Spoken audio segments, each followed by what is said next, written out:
Hi, I'm Kathy Levenger. In this section we're going to talk about standard deviation. We'll start with some definitions. Here's some measures of central tendency. The first definition we see here is the mean. The mean is the arithmetic average of a set of numbers. Second definition is the definition of something called the median. The median of a data set is the middle value of the ordered set of data.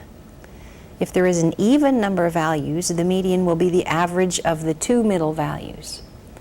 And our third measure of central tendency for a set of data is the mode.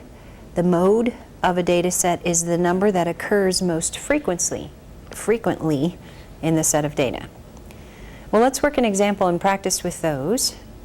What we want to do is calculate the mean, median, and mode of the data set given here. We're going to round our answers to one decimal place where that's appropriate. Well, let's start by looking for the mean. The mean is the average, so we want to sum the numbers and divide by how many there are. So we're going to do 34 plus 35, 33, 37, 32, 33, 31, and 30, and we're going to divide that result by 1, 2, 3, 4, 5, 6, 7, 8. And we'll definitely use a calculator to help with this.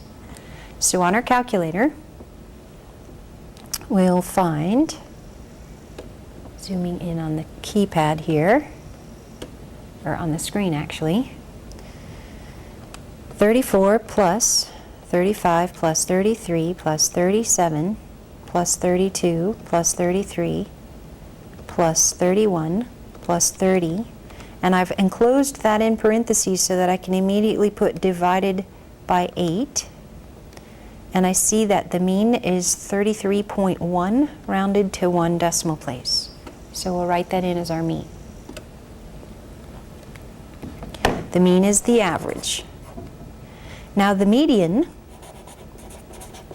is the middle of an ordered set of data. So I need to relist the data in order from smallest to largest. I'll list that here. Our smallest value is 30. There's a 31, a 32. There are two 33s, a 34, 35, 37. And let me count just to make sure I've included 1, 2, 3, 4, 5, 6, 7, 8 data values.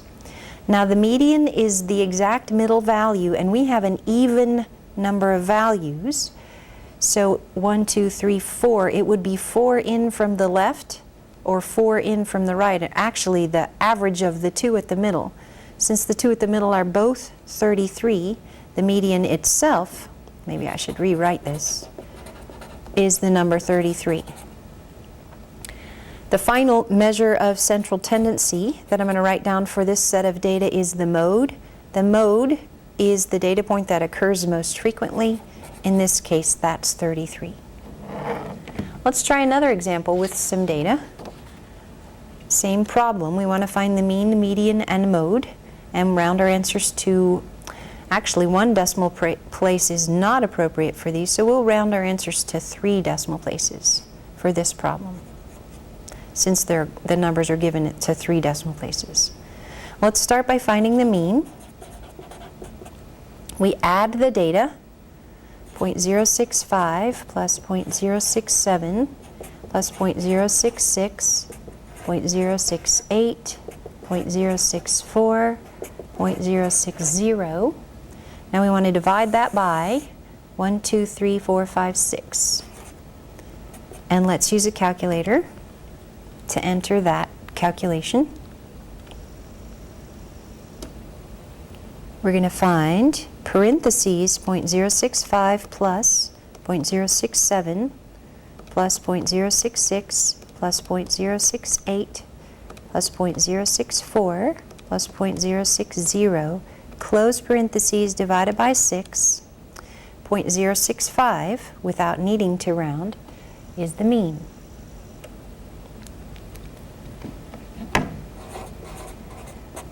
The median needs to be found by ordering the data. So in order to find the median, we're going to rewrite the data Our smallest value is 0.060. Then we have 0.064, then 0.065. There's a 0.066, a 0.067, 0.068. Let's see, 1, 2, 3, 4, 5, 6. I've listed all the data. Now the median is the middle, or if there is an even number, as in this case, of data points, average the two middle values. So to find the median, what we're going to do is take 0.065, add 0.066, and divide by 2. On a calculator, if you do that, you'll find 0.0655 is the result. That would round to 0.065 if we, actually 66, if we were to round to 3 decimal places. Let me write that more clearly. And finally, the mode is the data point that occurs most frequently. In this case, there is no mode for this particular set of data. Each data point occurs once. Well, let's move from measures of central tendency to measures of dispersion. There's 2 of them I'd like you to be able to work with. Here's the first of the 2. This is the definition of something called the range of a data set. The range is the smallest value subtracted from the largest value in the data set. Let's find the range of a particular data set. We want to find the range of this data set. We need to pull the smallest data value, looks like that's 69, and subtract it from the largest data value, which is 90. So the range is going to be 90 minus 69, and you can use a calculator if you like, but that number is 21. What it indicates for the data is that the data ranges across 21 values, or over a span of 21 values. Now the second measure of dispersion is called the standard deviation. Here's a description of standard deviation, not necessarily a formal definition. The standard deviation of a data set is a measure of how far on average the data points differ from the mean. The standard deviation is going to be a number, and it's going to indicate how far on average the data points differ from the mean. If the standard deviation is small, that means the data points are very close to the mean. If it's large, that means the data is very spread, or the data points on average are far from the mean. So what is shown in these 3 graphs are 3 sets of data. The vertical axis for each set is the frequency of the particular data point on the horizontal axis occurring. Of the 3 data sets, the data set at the left, data set 1, has the smallest standard deviation. Standard deviation is indicated with a small sigma. So this symbol is a small Greek sigma. And this first data set is most closely clustered around the mean, and so it has the smallest standard deviation. Of the 3 data sets, we would say data set 3 has the largest sigma, or largest standard deviation. The data appears to be very spread from the mean in that case. Well, what I want you to be able to do is calculate standard deviation, but we're going to use a calculator. And in this problem, we're going to find the mean and standard deviation on our calculator for the following data set. So, and we'll answer the question once we've done so. On our calculator, we need to go to statistics mode, push the stat button, and we need to edit. And we want to edit data in a particular list. Let's clear list 1 by highlighting L1, pushing clear and enter. And let me go ahead and clear L2 by highlighting L2, pushing clear and enter. But my data is going to go in L1. So I'm going to enter the points in my list, 77, 87, 69, 75, 83, 84, 87, and 90. Once those are entered, choose Stat. Well, actually, maybe I should show you that those are entered in L1, and I cleared the other lists so there wouldn't be extra stuff distracting from how that looks. Once those are entered, push Stat and go to the right one to calculate. And we want to calculate this top option 1 called one variable statistics. Enter on that, and the calculator says, is this what you want to do?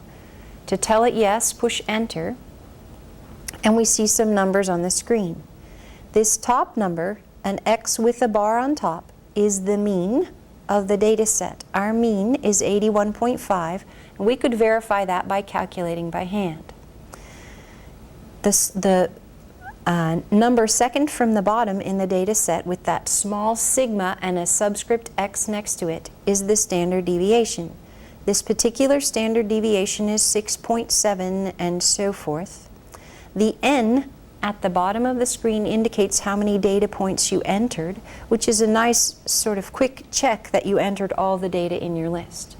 So in our particular case, the mean is 81.5. The standard deviation is 6.7. Let's transfer that to our paper.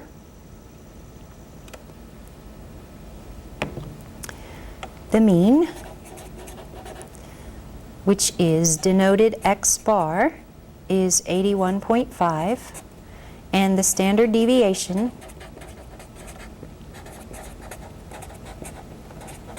denoted sigma is about 6.7.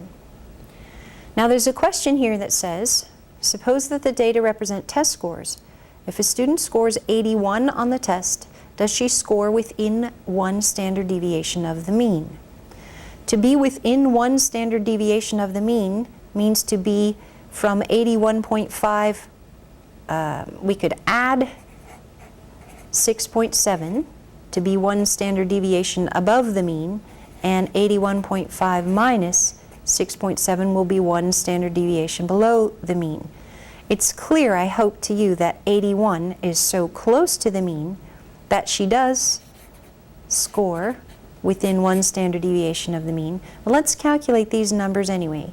The top one will be 88.2, and the lower one will be, let's see, 15 minus 7 is 8, 75.8. So as long as a student scores between 75.8 and 88.2, they're within one standard deviation of the mean. Let's try another like that one. We want to use our calculator to find the mean and standard deviation of the data set and determine if 22 is within one standard deviation of the mean.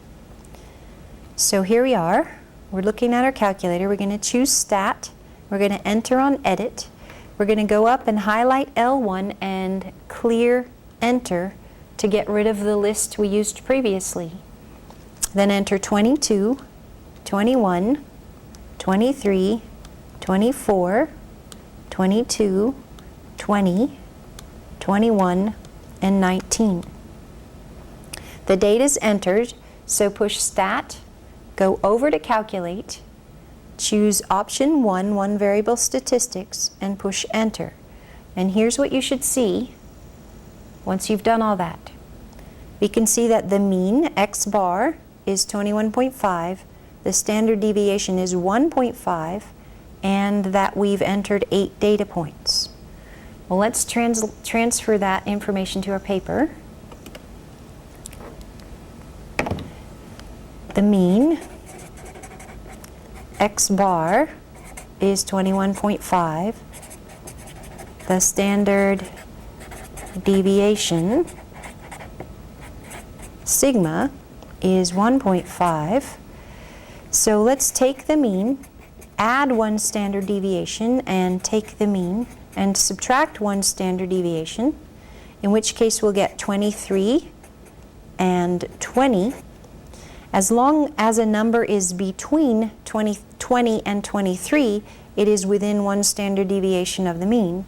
So yes, 22 is within 1 standard deviation of the mean.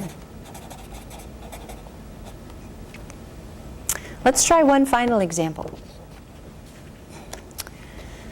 Ms. Trimple found that the mean on her first Math 95 test was an 89% with a standard deviation of 12 points.